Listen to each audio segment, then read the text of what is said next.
The dawn in Marcus Thorne's penthouse apartment wasn't a gentle awakening, but a decisive announcement, painting the Manhattan skyline in hues of burgeoning gold and deep sapphire. Yet Marcus wasn't watching the sunrise from his panoramic window. He was already several miles into his customary pre-dawn run through Central Park, his strides long and even, eating up the asphalt with a quiet, relentless efficiency. He wasn't chasing a personal best, nor was he trying to outrun the demands of his empire, Nexus Innovations. Instead, this ritual was a form of active meditation, a crucial time for deep thought and profound contemplation. His mind, even amidst the rhythmic pounding of his feet on the pavement, was already several moves ahead, orchestrating strategies that would ripple across global markets. He wasn't adorned in flashy running gear. His shorts were plain, his technical tee understated, his sneakers well-worn but meticulously maintained. There were no AirPods, no fitness trackers blinking on his wrist. He preferred the raw, unfiltered sounds of the waking city, the distant wail of a siren, the chirping of early birds, the rustle of leaves underfoot. This deliberate simplicity, this rejection of ostentation, was a cornerstone of his existence. While other CEOs flaunted their wealth, Marcus embraced a quiet asceticism. His preference for classic literature over digital news feeds, his single, unassuming watch that told time without fanfare, all spoke to a man who valued substance over superficiality. His power wasn't loud. It was the quiet hum of an incredibly complex, meticulously ordered machine. Later, as the city fully awoke and the airport lounge began to hum with the low thrum of impending departures, Marcus found his usual quiet corner. He wasn't browsing news or checking emails. He was deeply engrossed in a worn copy of Meditations by Marcus Aurelius. His profound internal focus, his ability to seemingly disappear into his thoughts even amidst a bustling crowd, was almost uncanny. He could be invisible, a ghost in plain sight, and that was precisely how he preferred it. It allowed him to observe, to truly see the intricacies of human interaction without being seen himself. This ability to detach, to analyze dispassionately, was a stark contrast to the performative lives of many in his position, constantly vying for attention, perpetually on. His eyes, sharp and perceptive, occasionally lifted from the ancient text, sweeping across the lounge. He noticed the subtle dynamics, the unspoken hierarchies, the flicker of emotions across faces. His gaze settled on a young woman, perhaps early 20s, impeccably dressed in a corporate intern's crisp suit. She sat opposite a man in a perfectly tailored, expensive suit, his back to Marcus. The man, clearly her superior, spoke in low, clipped tones, punctuated by dismissive gestures. The woman's shoulders were hunched, her face etched with a desperate attempt at professional composure, but her eyes, wide and distressed, told a different story. Marcus couldn't hear the exact words, but the man's body language was universally understood. Aggressive, condescending, bullying. He saw the way the man slid a document across the table, not gently, but with a harsh, almost accusatory shove. He watched as the young woman's hand trembled slightly as she picked it up. It was a subtle act of corporate bullying, a junior employee clearly being unfairly reprimanded or overlooked. Most people would avert their eyes, mind their own business, chalk it up to office politics. But Marcus felt a familiar tightening in his chest. He remembered those early days, the countless times he had been the young professional, full of unbridled ambition and raw talent, only to be met with dismissive glances, veiled prejudice, and the cold shoulder of institutional bias. He remembered moments where his ideas were dismissed only to be lauded when uttered by a different voice, a different face. He understood the sting of being minimized, of having one's contributions deliberately undervalued. A fleeting memory, sharp as glass, flashed through his mind. A long-ago meeting where a crucial proposal, meticulously crafted by him, was casually pushed aside by a senior partner with a condescending chuckle, only for the same partner to present a diluted version of it weeks later, claiming it as his own. The raw, impotent fury of that moment, the deep unfairness, had etched itself into his resolve. It had taught him the invaluable, painful lesson of quiet resilience and the necessity of strategic intervention. Without a moment of overt action, Marcus Thorne intervened. His fingers, swift and practiced, moved over his phone screen. He wasn't composing an angry email. Instead, he quickly pulled up the corporate directory of the airline. He found the name of the man at the table, a mid-level executive known for his aggressive tactics. Then, with a few more taps, he located the contact for the executive's direct superior, a woman known for her keen eye for talent and her aversion to workplace toxicity. In a matter of seconds, Marcus composed a succinct, anonymous email. It contained no accusations, no emotional language. It simply stated, "Observation from Lounge A, Gate 4. Executive's name. Appears to be engaging in potentially damaging professional conduct with a junior colleague. Recommend discreet observation of their interaction. Talent retention issue." He didn't sign it. He didn't use his Nexus Innovations email. It was a ghost in the machine, a perfectly placed lever to shift the scales of justice without revealing the hand that moved it. He had subtly provided information that would empower the disadvantaged party, ensuring the issue would be addressed by those with the authority to do so, while protecting the young woman from potential retaliation. This quiet, strategic intervention was his save the cat moment, highlighting his deep-seated sense of justice and his ethical core. A small, almost imperceptible line formed between Marcus's brows as he pondered the myriad forces that shaped human interaction. He was a master of systems, of understanding the intricate algorithms of business and technology. But he was equally, if not more so, fascinated by the unpredictable, illogical algorithms of human behavior. Prejudice, bias, arrogance. These were the corrupting lines of code that could cripple even the most meticulously designed system. His phone buzzed again, this time with a reminder. Flight 307 to Geneva, first class, seat 1A. Crucial summit with European tech leaders regarding a groundbreaking sustainable energy initiative. The success of this initiative depended heavily on his presence, his ability to negotiate the complex political and financial landscapes.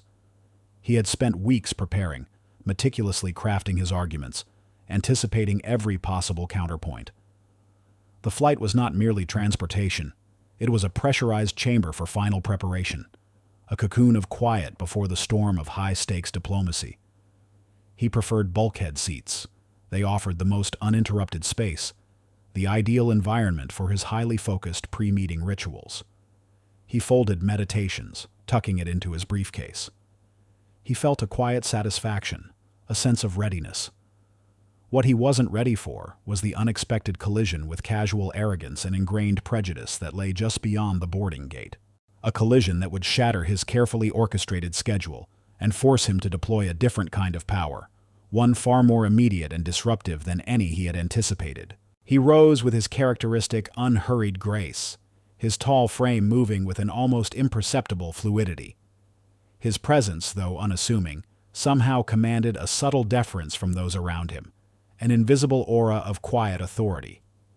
He made his way towards Gate 4B, the boarding announcement for first-class passengers now echoing through the lounge. The usual assortment of business travelers, their faces a mix of fatigue and anticipation, began to stir, gathering their belongings. Marcus preferred to board early, to settle in, to begin his mental calibrations without interruption. The next few hours were precious, a strategic prelude to a negotiation that could impact global energy policies. As he approached the boarding gate, he saw the familiar scene, a gate agent scanning boarding passes, and just beyond, the entrance to the jet bridge. Standing prominently at the mouth of the aircraft, however, was not just a flight attendant, but a pilot, a formidable figure in his crisp uniform, his chest adorned with an array of commendation pins. Captain Robert Davies, his name badge declared. He was a man in his late 50s, with a stern, weathered face and eyes that seemed to have seen too many early mornings and too few pleasant interactions.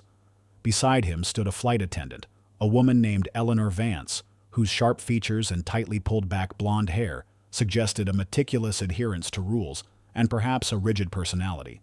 Marcus presented his boarding pass to the gate agent, a polite nod accompanying the action.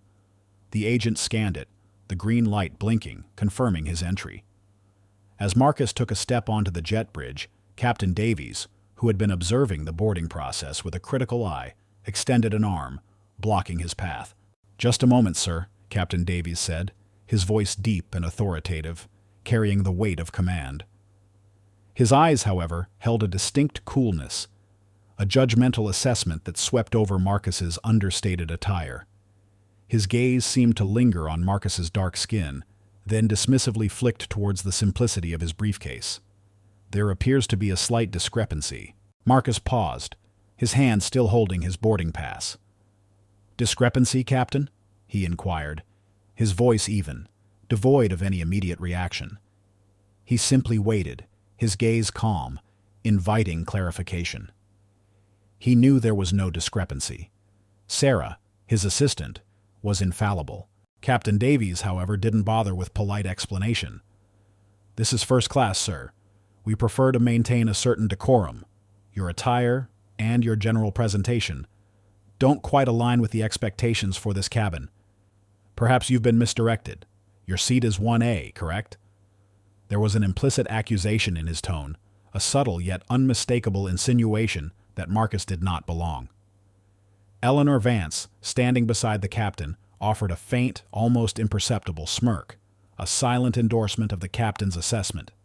She too had seen countless passengers attempt to upgrade their way into the exclusive cabin, and this man, in her prejudiced estimation, certainly fit the profile of someone attempting such a feat. The words hung in the air, heavy with prejudice. It wasn't about a manifest or a seat number. It was about an immediate, baseless judgment based entirely on appearance, delivered by the very man responsible for the safety and comfort of all passengers. This wasn't merely an inconvenience. This was a direct public affront to his dignity, a challenge to his quiet authority, striking at the very core of his belief in fairness and merit. The initial wave of weariness washed over Marcus, a familiar echo of past struggles. But then, swiftly, it was replaced by a cold, precise anger. This was different. This wasn't a gate agent. This was the pilot, the ultimate authority on this aircraft, making a discriminatory decision that affected not just him, but potentially the perception of every person of color who might ever seek to fly in comfort. "Captain," Marcus replied, his voice still low, but now with an undeniable undercurrent of steel. "My attire is perfectly acceptable, and my presentation, I assure you, is precisely as it should be. My boarding pass confirms my first-class seat, 1A. There is no discrepancy, only it seems a deeply flawed and unprofessional assumption on your part."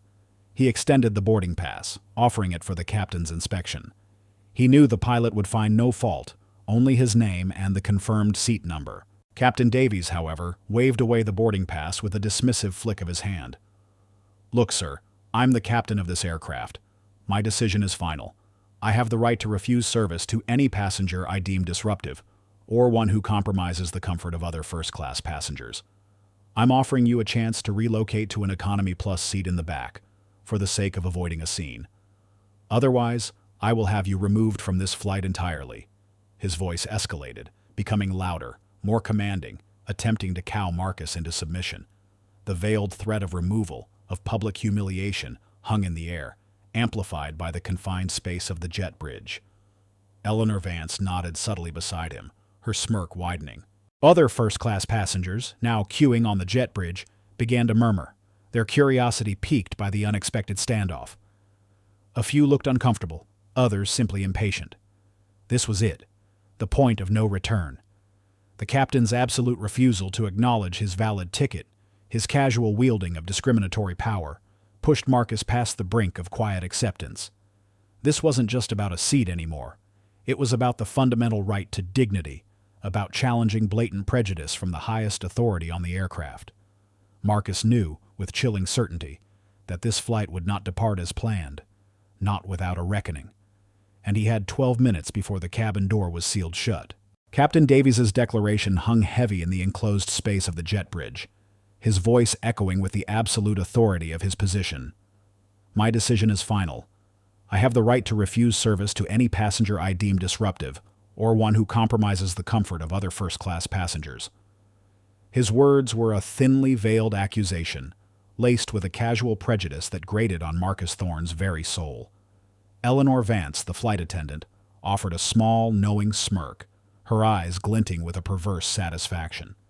She silently approved of the captain's decisive stance, seeing it as validation for her own preconceived notions. The pressure of the waiting passengers on the jet bridge intensified, a murmur of growing impatience and confused whispers. Some tried to peek around Marcus, curious about the holdup. Marcus, however, remained rooted, a silent monolith of defiance. His gaze, calm yet unwavering, met Captain Davies's arrogant stare. He could feel the eyes of Sarah Jenkins, the marketing professional from the lounge, on him. She had boarded just after him, witnessing the entire escalating exchange with a growing sense of unease. "Captain Davies," Marcus replied, his voice still low, almost conversational, but now infused with a steel that promised immovable resolve. "Let me be exceedingly clear. There is no disruption, other than your unfounded and discriminatory refusal to honor a confirmed first-class ticket." He held up his boarding pass again, its crisp edges a stark contrast to the unfolding confrontation. "My presence here is entirely legitimate. Your attempt to remove me or relegate me to an inferior cabin based on your personal and unprofessional judgment is a direct violation of airline policy and, frankly, an act of overt discrimination." Captain Davies scoffed, a dismissive sound that conveyed his utter contempt. "Discriminatory? Sir, I find your accusations offensive. This is about maintaining order and ensuring the comfort of all my first-class passengers. Now, are you going to comply, or do I need to call for airport security?" He reached for the cabin phone, his finger poised over the button, mirroring Eleanor's earlier theatrical gesture, but with the added weight of a pilot's authority. A flicker of profound weariness crossed Marcus's face. He had fought battles like this his entire life. Subtle slights, veiled insults, direct affronts. Each one chipped away at a person's dignity, forcing them to justify their very existence in spaces where they rightfully belonged. Part of him, the deeply pragmatic strategist, yearned for efficiency. His mind raced through the implications of a delay, the Geneva summit, the intricate negotiations, the global impact of the Sustainable Energy Initiative. He could simply acquiesce, swallow his pride, and deal with the airline's corporate office later. It was just a seat, after all, a temporary indignity. The thought was tempting, a familiar escape route. But then, a different current surged through him, hot and undeniable. It wasn't just about the summit, or his schedule, or even his personal comfort. This was about a principle, a deep-seated belief that no one should be subjected to such casual, institutionalized prejudice. The captain's arrogance, his absolute conviction in his own biased judgment, was the spark. This was a man entrusted with the lives of hundreds, yet he was allowing his personal biases to dictate his professional conduct. It was unacceptable. It was dangerous. The image of the young intern in the lounge, her shoulders hunched under the weight of an unfair reprimand, flashed through his mind. He had silently intervened for her. Now, the battle was his own, publicly. To retreat now, to silently accept the downgrade, would be to validate the captain's discriminatory power, to implicitly agree that his worth, his right to be in that seat, was subject to the whims of another man's prejudice. This was not merely an inconvenience. It was a direct assault on his dignity, striking at the very core of his belief in fairness and merit. The injustice ignited a powerful, almost primal instinct to confront the prejudice head-on, regardless of the consequences for his immediate schedule. "Captain Davies," Marcus said, his voice dropping slightly, becoming even calmer, which paradoxically made it sound far more dangerous. "You do not have the right to discriminate against a paying passenger based on their appearance or your own arbitrary expectations. Your actions are not about maintaining order. They are about enforcing your personal bias." His eyes held the captain's, unwavering, conveying an unshakable resolve. The captain's face flushed a deep red. His initial confidence wavered, replaced by a mixture of surprise and growing irritation. He wasn't used to being challenged, especially not by a passenger he had already written off. "Sir, I'm giving you one last chance," he growled, his voice louder now, desperate to reassert control. "Relocate to Economy Plus or you will be removed. This is a security matter now. You are delaying this flight." "I understand that, Captain," Marcus replied, his voice still steady, acknowledging the rising stakes. "And I understand that every minute of delay is costly for this airline. However, I assure you, this flight will not depart with me in an Economy Plus seat, nor will it depart if I am forcibly removed." The quiet intensity of his words, the sheer, unblinking certainty in his eyes, sent a chill down Captain Davies's spine. This wasn't a bluff. This man meant every word. The captain's hand trembled slightly as he pressed the call button on the cabin phone. "Ground control, this is Flight 307. We have a passenger issue on the jet bridge, requesting immediate security assistance at Gate 4B. He spoke into the receiver, his voice tight with barely suppressed fury and a rising note of panic. He then glared at Marcus. "They'll be here in minutes, sir. You've made your choice." Marcus simply nodded. He knew the clock was ticking. 12 minutes. That's how long they had until the cabin door was sealed, until the aircraft became a sealed environment under the captain's sole jurisdiction. He had to act, and he had to act decisively before that door closed.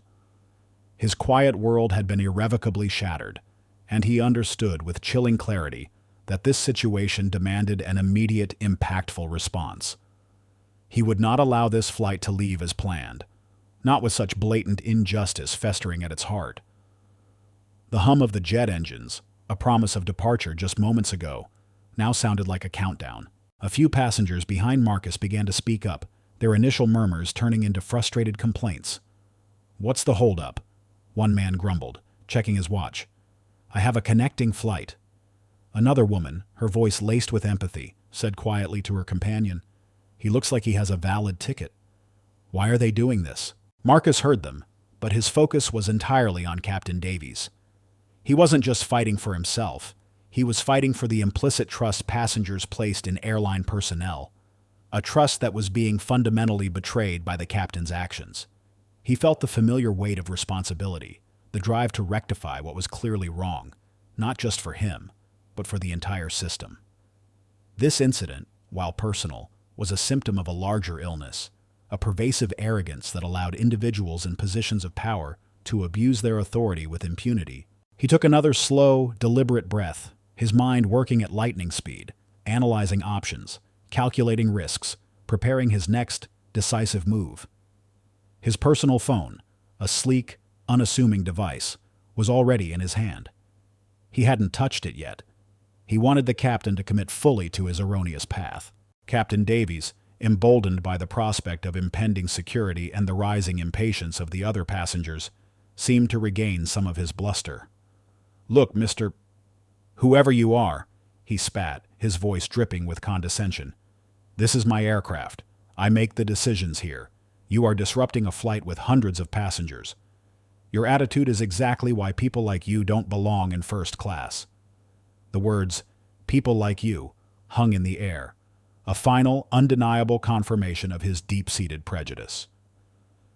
Eleanor Vance, standing beside the captain, offered a subtle, almost imperceptible nod of agreement, a silent ratification of his discriminatory remarks. That was it, the absolute, unvarnished truth of the captain's prejudice, openly declared.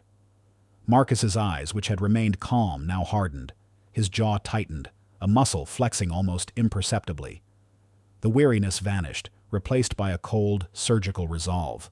He was no longer reacting, he was acting. Without a word, Marcus turned slightly, presenting his phone not to Captain Davies, but to the gate agent who stood nearby, looking increasingly uncomfortable. His thumb, precise and unhurried, pressed a single contact on his speed dial. The phone immediately connected, the familiar sound of a company ringtone echoing faintly. "Arthur Sterling," Marcus stated calmly into the phone, his voice clear and resonant, even over the background murmur of the jet bridge. "This is Marcus Thorne. I'm at Gate 4B, Flight 307 to Geneva. I regret to inform you that your captain, Robert Davies, has just explicitly denied me my confirmed first-class seat, 1A, based on my appearance and his personal judgment. He has threatened to have me removed from the aircraft for refusing to comply with his discriminatory demands, and has just explicitly stated that people like you don't belong in first class." A hush fell over the jet bridge. The gate agent's eyes widened to saucers. Eleanor Vance's face, which had been smug moments before, drained of all color, her lips parting in a silent gasp. Captain Davies, who had initially smirked at the mention of Arthur Sterling, as if it were a meaningless name, suddenly froze.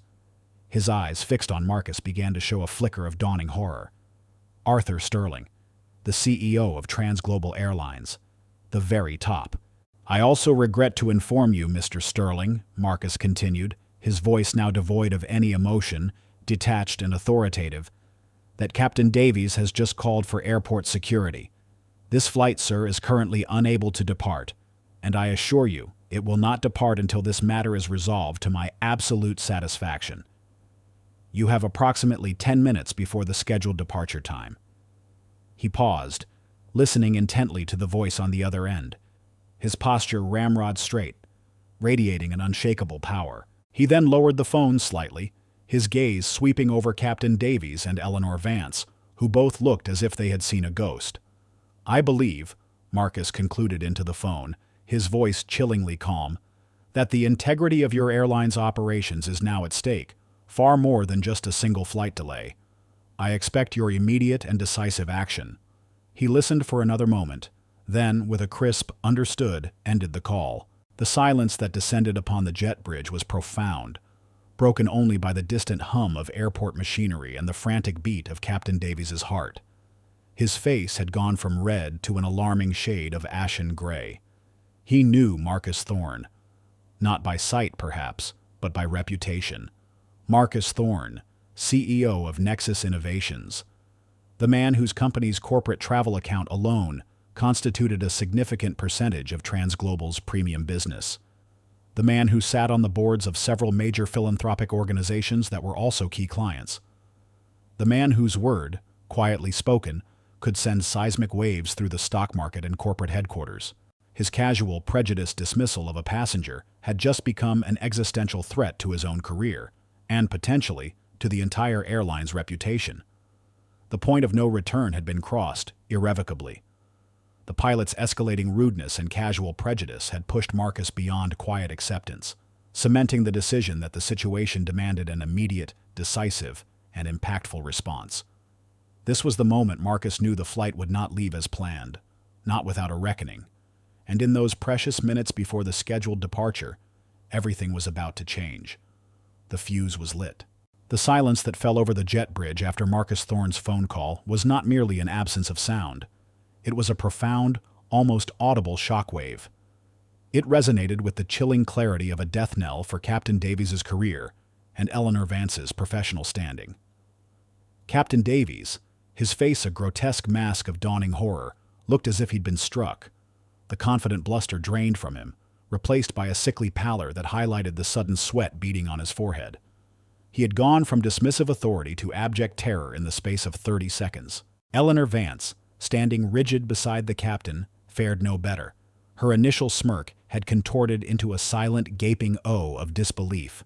Her eyes darted frantically between Marcus, calm and formidable, and Captain Davies, whose composure had spectacularly disintegrated. The reality of the situation, the sheer magnitude of their colossal misjudgment, slammed into them both with the force of a runaway jet. They had just publicly insulted, threatened, and attempted to remove Marcus Thorne, the CEO of Nexus Innovations, one of Transglobal Airlines' most lucrative corporate clients, and a man whose personal connections extended to the very top echelons of the airline's executive board. The other passengers, initially impatient or confused, now stood in stunned silence. Sarah Jenkins, who had witnessed the entire humiliating exchange, felt a surge of grim satisfaction. Her initial sympathy for Marcus had morphed into profound awe. She knew who Marcus Thorne was. His name, even without the immediate context of Nexus Innovations, was a titan in the tech world, a quiet legend. To see him calmly, surgically dismantle the arrogant prejudice of a man like Captain Davies, simply by speaking a few names, was nothing short of breathtaking. "Captain Davies," Marcus finally spoke, his voice cutting through the heavy silence like a scalpel, "I suggest you check your manifest. You'll find my name, confirmed for Seat 1A, and a note indicating a direct report to Mr. Sterling's office for any high-level travel arrangements. This isn't a discrepancy, Captain. This is a confirmation." His words were calm, but they carried the weight of an unassailable truth, an undeniable challenge to the captain's authority that far surpassed rank. Captain Davies, still visibly shaking, fumbled for his tablet, his fingers clumsy as he navigated the digital manifest. His eyes, wide with panic, scanned the list of first-class passengers. His gaze stopped abruptly at Thorne Marcus. He saw the notation, small but clear, indicating the special protocol for his travel.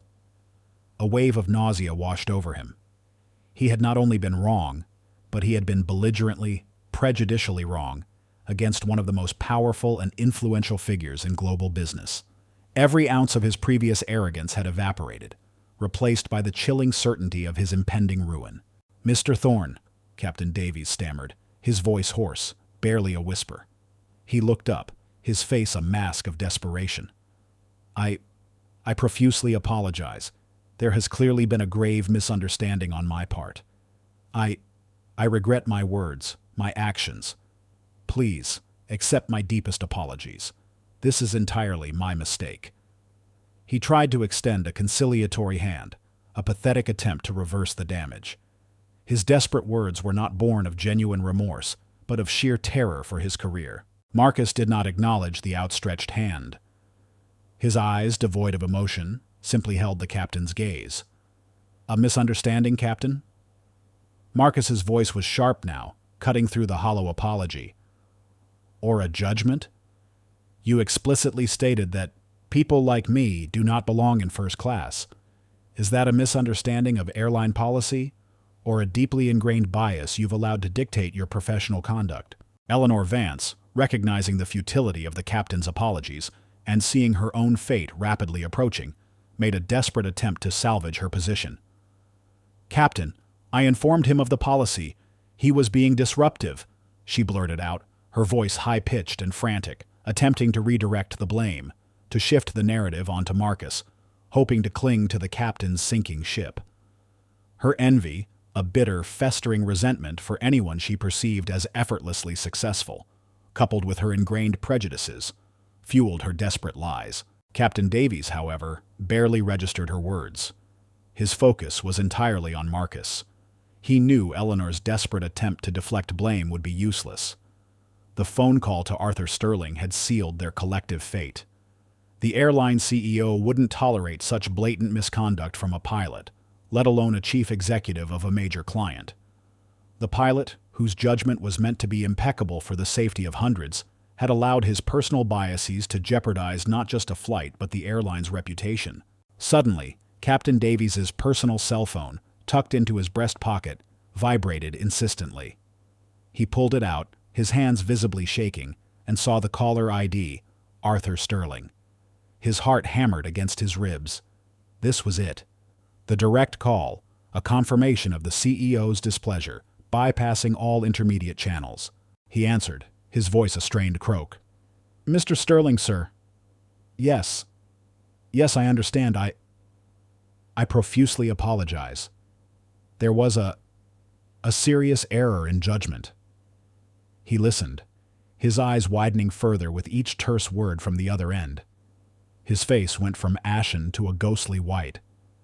Immediately, "Yes, sir. I understand." He lowered the phone slowly, his hand dropping to his side, the device feeling suddenly heavy. The color had completely drained from his face, leaving it pale and clammy. His shoulders slumped. He looked at Marcus, then at Eleanor, then at the stunned faces of the other passengers. His voice, when it came, was barely audible, filled with a crushing defeat. "Mr. Thorne," he began, addressing Marcus directly, his gaze now completely humbled. "Mr. Sterling has informed me that, effective immediately, I am relieved of my command. I am no longer the pilot of this aircraft." He paused, taking a ragged breath. "And Ms. Vance," he turned to Eleanor, his voice flat, "you are also suspended, pending a full internal review that Mr. Sterling assures me will result in your immediate termination." A collective gasp swept through the jet bridge. Passengers exchanged wide-eyed glances. The quiet authority Marcus had wielded had shattered the perceived untouchability of the pilot. Sarah Jenkins closed her eyes for a moment, a silent acknowledgement of the swift, devastating justice.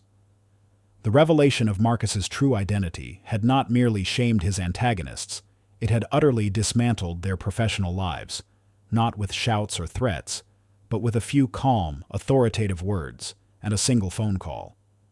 The power of Marcus Thorne, usually unseen, was now undeniably spectacularly unveiled. This was the core of the initial confrontation.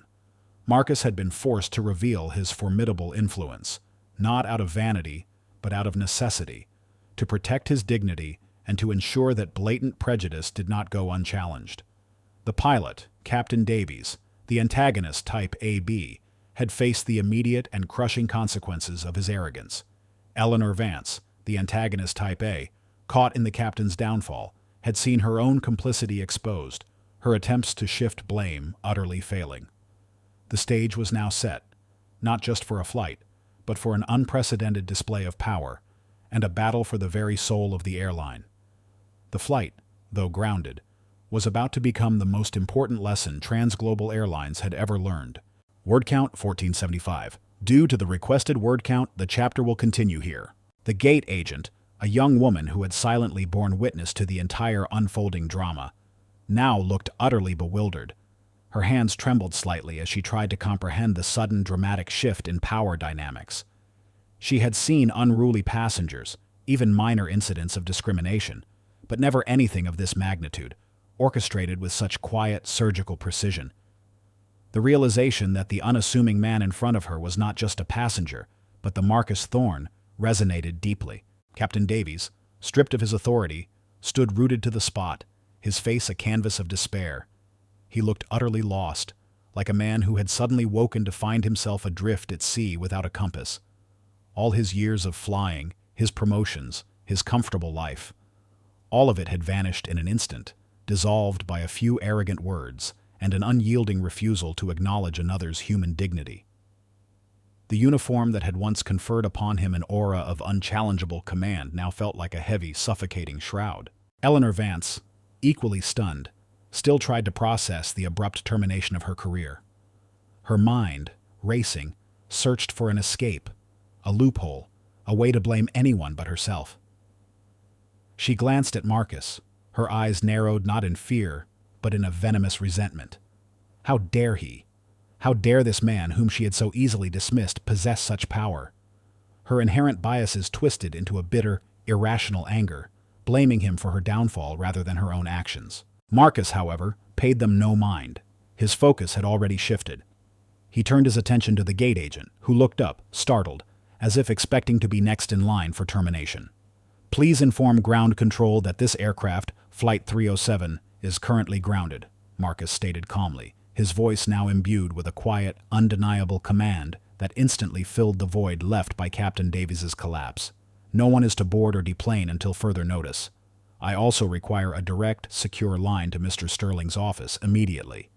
And please ensure that all passengers are kept informed of the delay, with full transparency regarding the reason for the grounding." The gate agent, stunned but instinctively recognizing true authority, nodded, fumbling for her headset. "Yes, Mr. Thorne. Right away, Mr. Thorne." Her deference was immediate and absolute. As she relayed the unprecedented instructions, the murmurs among the other passengers on the jet bridge intensified. They had heard the captain's pathetic apology, his confession of being relieved of command. The news spread like wildfire. The black CEO had just gotten the pilot fired and grounded the entire plane. There was a mix of shock, a few disgruntled groans about the delay, but overwhelmingly, a quiet sense of vindication, particularly from those who had witnessed the captain's blatant prejudice. Sarah Jenkins, standing a few feet back, offered Marcus a small, respectful nod, a silent acknowledgement of his righteous, decisive action. Marcus stepped fully into the first-class cabin, his presence filling the space. The other flight attendants, initially confused, quickly sensed the shift in authority. They moved with a newfound deference, their eyes flicking nervously towards the now inert Captain Davies and the visibly distraught Eleanor Vance, still lingering at the entrance. Within moments, a flurry of activity erupted around the aircraft. Ground crew members, initially puzzled by the sudden halt in boarding, began to communicate frantically.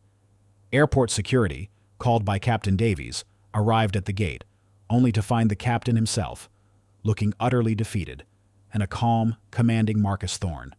The security personnel, recognizing the gravity of a grounded plane, wisely deferred to the direct line being established to the airline's CEO.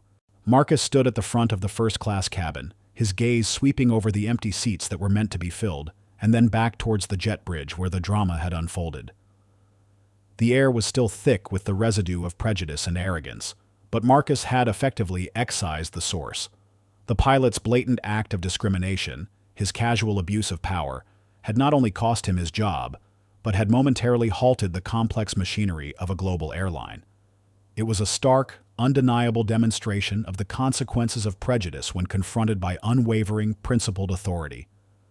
The flight was indeed grounded, the pilot was indeed fired, and the clock was still ticking, not for the flight's departure, but for the airline's response to Marcus Thorne's unyielding stand.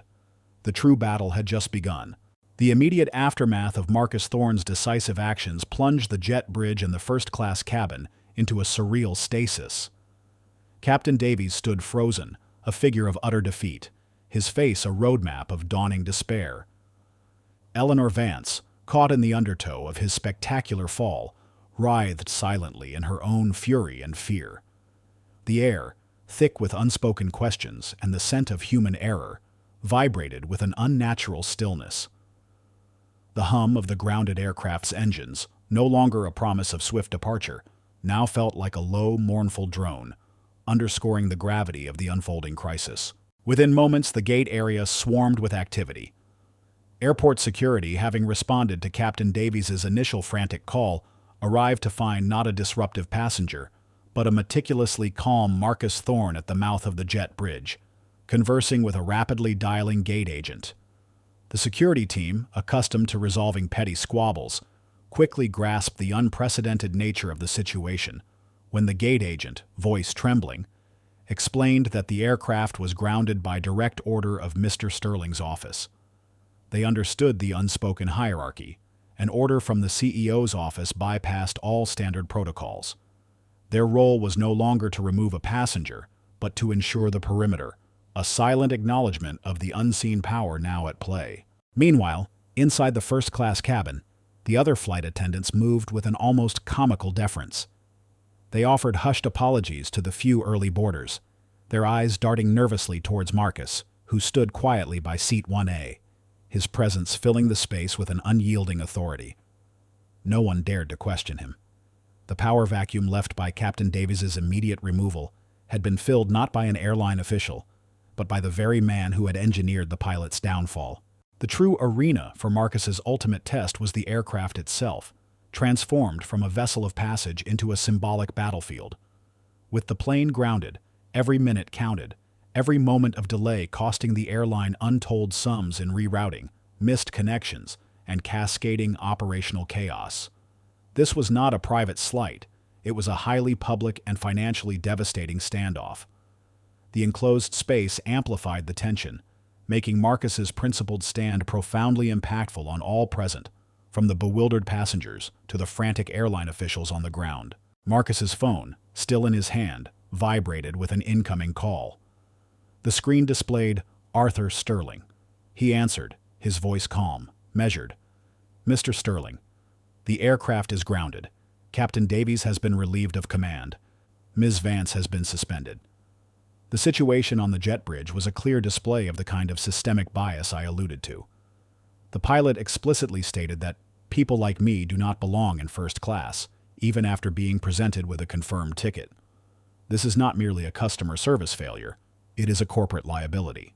He listened for a moment, his gaze unwavering as he surveyed the empty rows of first class. "No, Mr. Sterling, I will not deplane," he stated, his voice firm, leaving no room for negotiation. "My immediate departure is critical for the Geneva summit, but I cannot in good conscience allow this flight to proceed as if nothing has happened.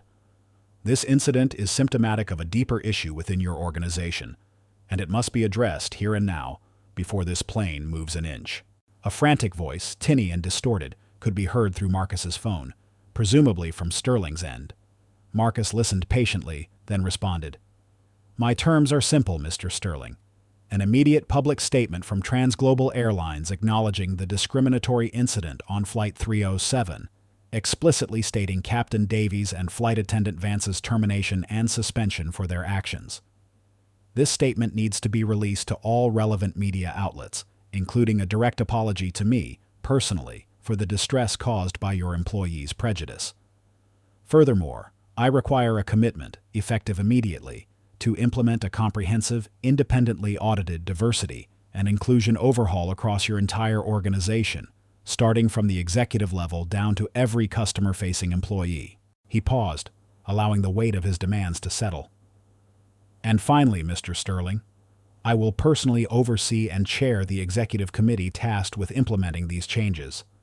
This is not a request for a consultant position, but a demand for full operational oversight to ensure these reforms are genuine and lasting. Until these terms are met, this aircraft remains grounded, and I will remain on board. The conversation continued for several more minutes, a testament to Arthur Sterling's desperate attempts to mitigate the disaster. Marcus remained unyielding. He was the hero, but he stood utterly alone against the corporate machine. The airline's operations center was now in full meltdown. Flights were being delayed, connections missed.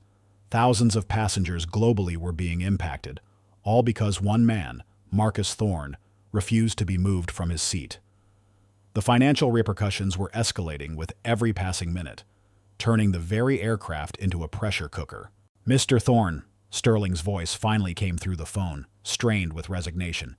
We accept your terms. The statement is being drafted as we speak.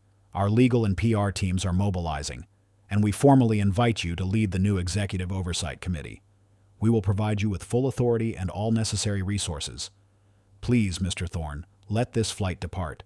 We have a global operation grinding to a halt. Marcus felt a profound sense of exhaustion, but also a deep, quiet satisfaction. This wasn't about vengeance, it was about the principle. He had used his power not to destroy, but to force a fundamental reckoning. "The statement first, Mr. Sterling," Marcus insisted, his voice unwavering. "And I want a formal signed agreement outlining the terms of my oversight role, delivered to my legal team via encrypted transfer within the hour. Once I confirm receipt and public release of the statement, the aircraft can proceed." He ended the call, his gaze falling upon the empty first-class cabin. The sheer cost of his unyielding stand was astronomical. He knew the airline was bleeding money with every tick of the clock. This was the raw, unadulterated power of a principled individual refusing to yield, forcing an entire corporate behemoth to bend to the will of justice. The hero's isolation was absolute, facing pressure from the entire airline apparatus and the mounting impatience of hundreds of unseen passengers. But he would not move, not until his demands for systemic change were met. The flight attendants, who had been listening in stunned silence, now looked at Marcus with a mixture of fear and profound respect. They had witnessed true power, not just a man with wealth, but a man with unwavering conviction who had brought an entire global operation to its knees. Minutes later, Marcus's phone vibrated again. It was a message from Sarah. "Public statement just released, Mr. Thorne. It's comprehensive, and the agreement just landed in our encrypted folder. You did it." Marcus read the press release. It was stark, direct, and unsparing in its admission of culpability. It named Captain Davies and Eleanor Vance, confirmed their termination and suspension, and most importantly, committed to a sweeping, independently audited diversity and inclusion program under his direct leadership. He then quickly reviewed the legal agreement, airtight, just as he had demanded. He walked to the cockpit door, which now stood ajar, revealing the bewildered co-pilot. "The terms have been met," Marcus stated calmly. "This aircraft is cleared for departure."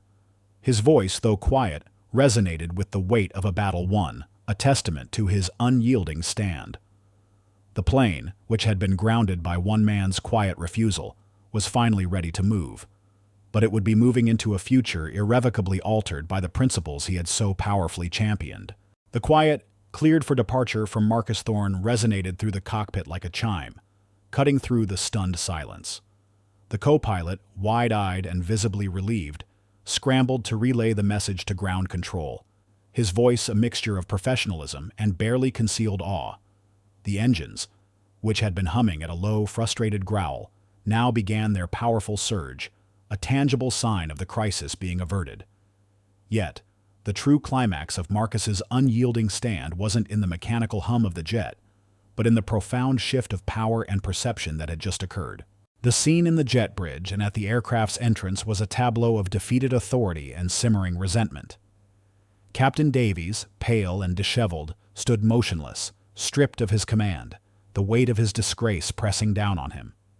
Eleanor Vance beside him muttered incoherently, her face a mask of bitter fury, unable to comprehend the swift total collapse of her carefully constructed world. Airport security, initially called to remove Marcus, now stood as silent, almost deferential, witnesses to the power of a man who had grounded an international flight with a phone call. Marcus walked calmly back into the first-class cabin, his composure unwavering. He took his seat, 1A, the very seat he had been denied, now a symbol of his hard-won victory.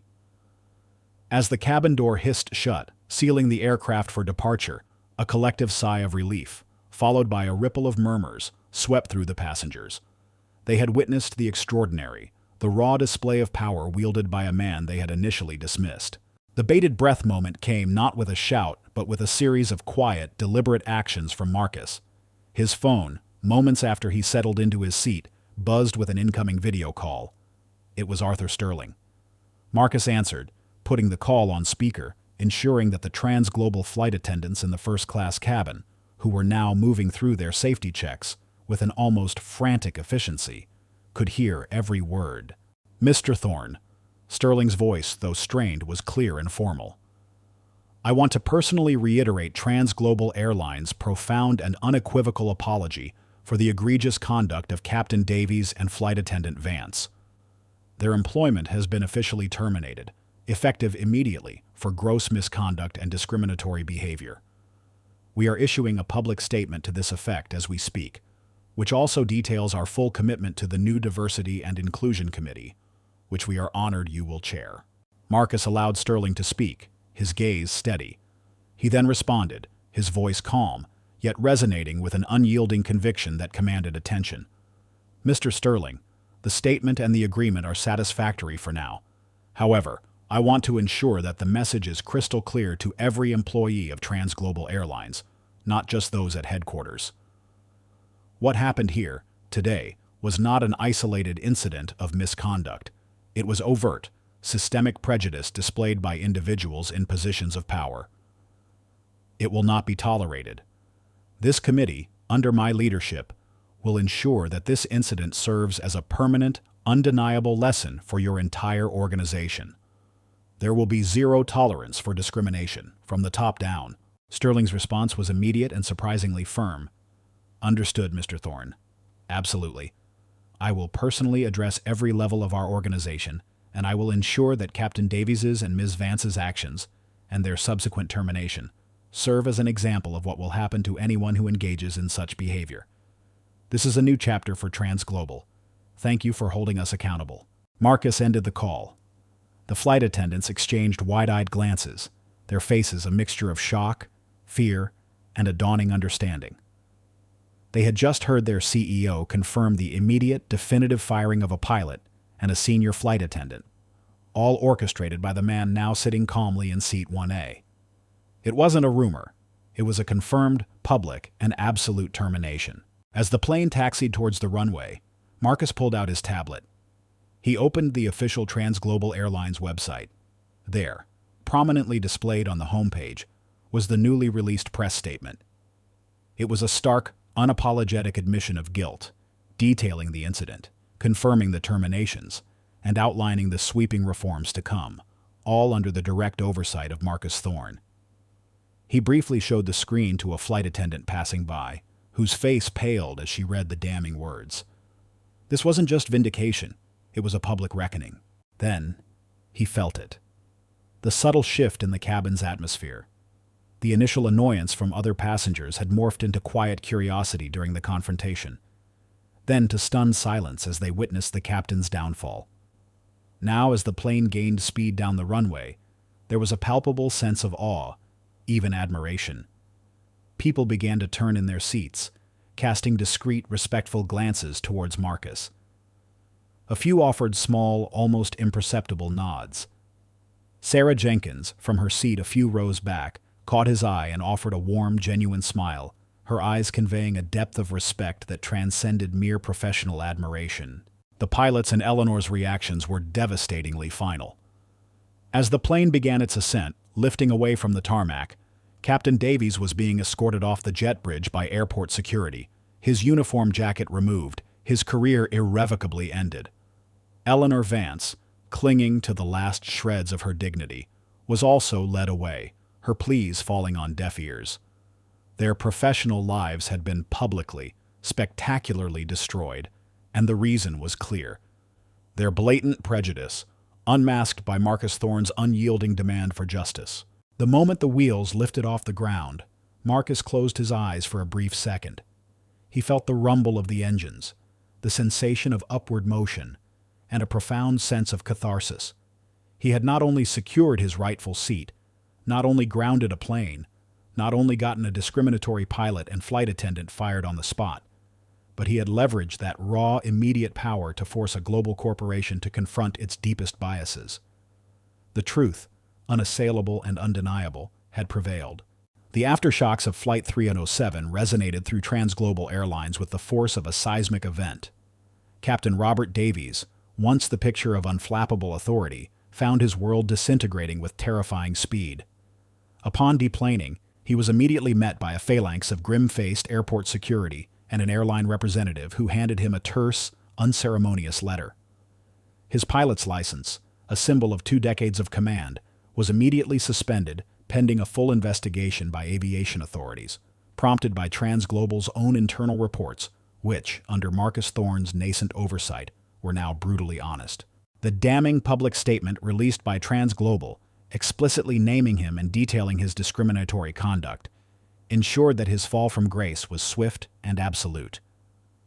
Within 48 hours, the story was everywhere. Aviation forums, industry news, even mainstream media picked up the unprecedented tale of a CEO grounding a plane and firing a pilot mid-flight.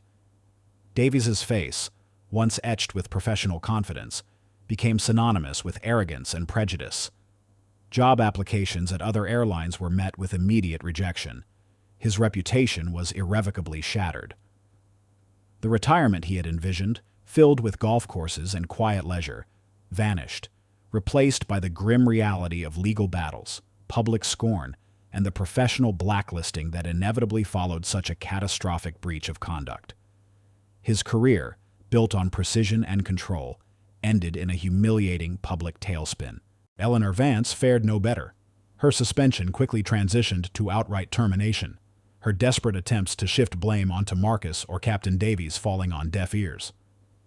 The internal review, driven by Marcus's demands, unearthed a pattern of previous customer complaints against her, subtle acts of discrimination that had been brushed aside or minimized in the past. With the new microscope focused on accountability, her history became a glaring indictment. Unlike Captain Davies, Eleanor's downfall was quieter, less televised, but no less devastating. She found herself unemployable in the service industry, her bitter resentment growing like a toxic weed as she watched her former life recede into an irretrievable past. Her career, founded on a pretense of order and decorum, had crumbled under the weight of her own ingrained bias and lack of empathy. For Marcus Thorne, the immediate aftermath was a whirlwind of international travel, high-level meetings, and strategic planning sessions. The Geneva summit, though delayed by a day, was ultimately a resounding success, solidified by the very public display of his principled stand. His reputation, already formidable, now glowed with an added layer of integrity and unshakable resolve. He was not just a tech titan, he was a corporate conscience, a force for systemic good. A week after the incident, Marcus found himself back in Transglobal's Dallas headquarters, not as a disgruntled customer, but as the newly appointed chairman of the Executive Oversight Committee for Diversity, Equity, and Inclusion. This was no honorary title. It was a genuine, high-profile opportunity that granted him unprecedented authority to implement fundamental, systemic changes across the entire multi-billion-dollar organization. Arthur Sterling, the CEO, had given him a mandate: transform Transglobal's culture from the inside out. His initial days were a blur of meetings, with HR specialists, legal teams, marketing strategists, and union representatives. He didn't just review existing policies, he demanded a complete overhaul. Under his direction, The committee launched a company-wide audit of all training modules, hiring practices, and customer service protocols. He mandated comprehensive unconscious bias training for every single employee, from the newest hire to the most senior executive, led by external independent experts. He instituted a speak up, speak out direct reporting system, ensuring that any act of discrimination, witnessed or experienced, could be reported anonymously and without fear of retaliation, with swift and transparent action guaranteed. Marcus personally spearheaded a recruitment drive aimed at increasing diversity across all levels of the organization, especially in leadership roles. He worked with the marketing team to revise their global advertising campaigns, ensuring they reflected a truly inclusive image that resonated with all passengers. This wasn't about tokenism. It was about fundamentally reshaping the DNA of a global airline, embedding principles of fairness and respect into its very operational core. This opportunity signified not just immense influence, but a chance to reshape an entire corporate culture, turning a moment of egregious prejudice into a powerful catalyst for positive change. One quiet evening, after a particularly grueling day of committee meetings, Marcus found himself unwinding in his hotel suite. His phone buzzed, displaying a familiar name, Sarah Jenkins, the young marketing professional who had witnessed the entire incident on the jet bridge. She was now back in her own city, having successfully completed her conference. "Mr. Thorne, I hope I'm not disturbing you," Sarah's voice came through, a blend of professional courtesy and genuine warmth. "Not at all, Sarah," Marcus replied, a rare, relaxed smile touching his lips. "It's good to hear from you. I wanted to thank you again for being there. Your quiet presence, your understanding of what was truly happening, it meant more than you know." "Honestly, Mr. Thorne, I still can't quite believe what I witnessed that day," Sarah confessed, a note of awe in her voice. "Seeing you, so calm, so determined, and then, just like that, the plane is grounded, and the pilot is fired on the spot. It was exhilarating in a way. You didn't just stand up for yourself. You brought down an entire system, or at least you shook it to its core." Marcus chuckled, a soft, thoughtful sound. "It wasn't about bringing it down, Sarah. It was about forcing it to reckon with itself, to acknowledge that the way things were was unacceptable. The cost was high, for everyone, not least for those passengers who were delayed, but sometimes disruption is necessary for true change to take root." "Do you ever think about them, Captain Davies and Eleanor Vance?" Sarah asked, her voice softer, more reflective. "I do," Marcus admitted, his tone devoid of malice or triumph. "Not with anger, but with a sense of regret for the path they chose. Their downfall was a direct consequence of their own actions and biases. It's a harsh lesson, but a necessary one for the larger institution. My focus now is on preventing such incidents from ever happening again, on ensuring that their mistakes serve as a permanent deterrent, not just for individuals, but for the culture itself." "It's incredible what you're doing with the committee," Sarah continued, her admiration clear. "You've turned a terrible incident into something truly transformative. You could have just settled, taken a payout, but you chose something so much bigger. That's the true cost and the true reward of standing for something, Sarah," Marcus mused. "It's never easy. It often requires you to sacrifice your comfort, your time, even your anonymity. But the satisfaction of knowing you've made a tangible difference, that you've created a more just and equitable space for others, that's invaluable. It's the only kind of first-class experience that truly matters." Their conversation flowed, a quiet, profound reflection on the unexpected turn of events, the true cost of standing up for justice, and the deep satisfaction of creating positive change. It reinforced their shared values, a quiet bond forged in the crucible of conflict. For Marcus, this dialogue was a vital anchor, a reminder that while the grand, systemic changes were paramount, the human connection, the shared understanding of dignity and fairness, was the enduring legacy. The new calm wasn't just corporate peace. It was the profound internal peace of a man who had not just won a battle, but had set a new course for an entire industry. 5 years later, the once unassuming man known as Marcus Thorne stood on a brightly lit stage, not in a sterile corporate boardroom, but before a rapt, diverse audience of thousands. The hum of the airport lounge, a distant memory, had been replaced by the electrifying buzz of a packed auditorium filled with aspiring leaders, seasoned executives, and young professionals from every conceivable background. His face, still reflecting that quiet intensity, was now widely recognizable. His name was no longer just synonymous with technological innovation. It had become a beacon for justice, a symbol of resilience, and an embodiment of profound systemic change. His life, once a meticulously controlled blend of high-stakes business and cherished solitude, had blossomed into a vibrant tapestry woven with purpose and profound impact. Nexus Innovations continued its meteoric rise, pioneering ethical AI solutions that were reshaping global industries and securing its position as a philanthropic powerhouse. Yet, his proudest achievement lay not in quarterly reports or market capitalization, but in the tangible, undeniable transformation he had spearheaded at Transglobal Airlines. The Marcus Thorne Task Force for Equitable Air Travel, as it was perhaps inevitably dubbed by the media, had become a groundbreaking model for corporate accountability and ethical governance.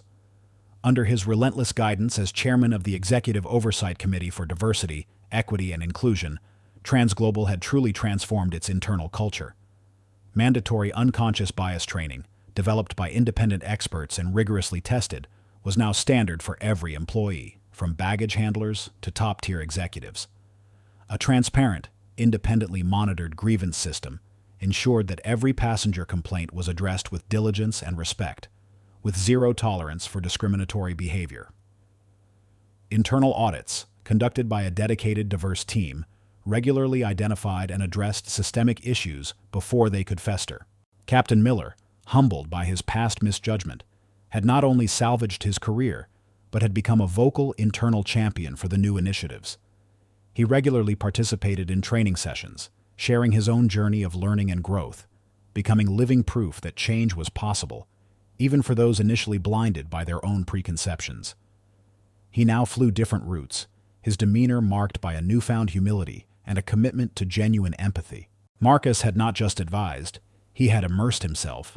He had spent countless hours with flight crews, ground staff, and customer service representatives, listening to their experiences, understanding their challenges, and inspiring them to embrace a new culture of genuine inclusion.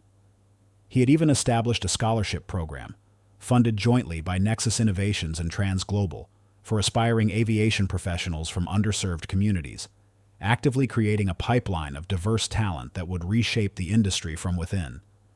The very flight attendants who had once nervously served him now approached him with genuine warmth and respect, seeing him as a catalyst for positive change in their workplace. His days were now a fulfilling blend of corporate strategy sessions and speaking engagements, of leading groundbreaking tech developments, and mentoring young, eager minds who sought his guidance. He hosted regular forums, sharing his story with unwavering honesty, emphasizing that the battle against prejudice was an ongoing one, requiring constant vigilance and courageous action from everyone. He spoke not of his immense wealth or formidable power, but of the quiet strength found in standing firm, of the profound responsibility that came with privilege, and of the transformative power of empathy. He often thought of Eleanor Vance, not with bitterness, but with a quiet understanding of how corrosive unchecked prejudice could be. Her fate was a stark lesson, a cautionary tale that resonated deeply in the renewed corridors of Transglobal, ensuring that her misdeeds served a greater purpose. He also thought of the young mother he had subtly assisted in the airport lounge years ago, a fleeting memory that often reminded him of the quiet dignity he sought to protect for everyone, a dignity that was often overlooked in the rush of modern life. His own life had been profoundly enriched by the journey. The solitude that once marked him as the unseen giant had been replaced by a deep, genuine connection to a wider community of advocates and changemakers. He found immense joy in seeing the fruits of his labor, not just in the booming success of Nexus Innovations, but in the ripple effect of positive change that extended far beyond the confines of boardrooms and balance sheets. He had leveraged a moment of personal affront into a blueprint for corporate ethics, impacting thousands of lives for the better. His current speech was nearing its end. He spoke of legacy, not just in terms of what one builds, but in how one impacts the lives of others.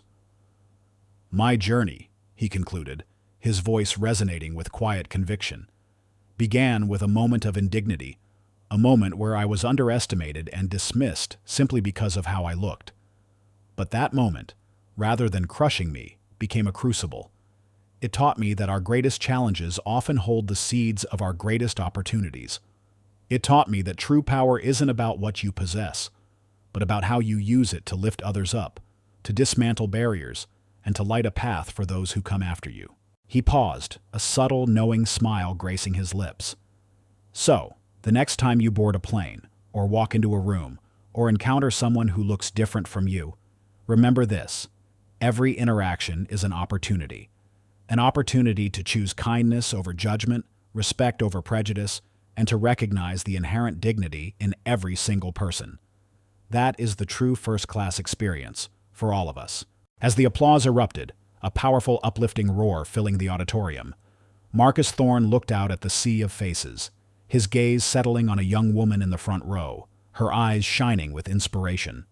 He had paid it forward, not just with money or influence, but with his lived experience, transforming a bitter incident into a wellspring of hope. He stepped back from the podium, the spotlight softening around him, a silent, powerful testament to the quiet roar that had changed a company, inspired a generation, and etched a lasting legacy of resilience and justice.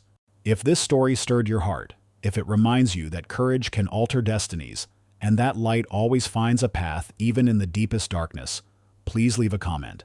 Share this story with those who need inspiration. Like, subscribe, and hit the bell to never miss our upcoming narratives that delve into the profound human spirit and the power of unseen heroes. Thank you for joining the journey.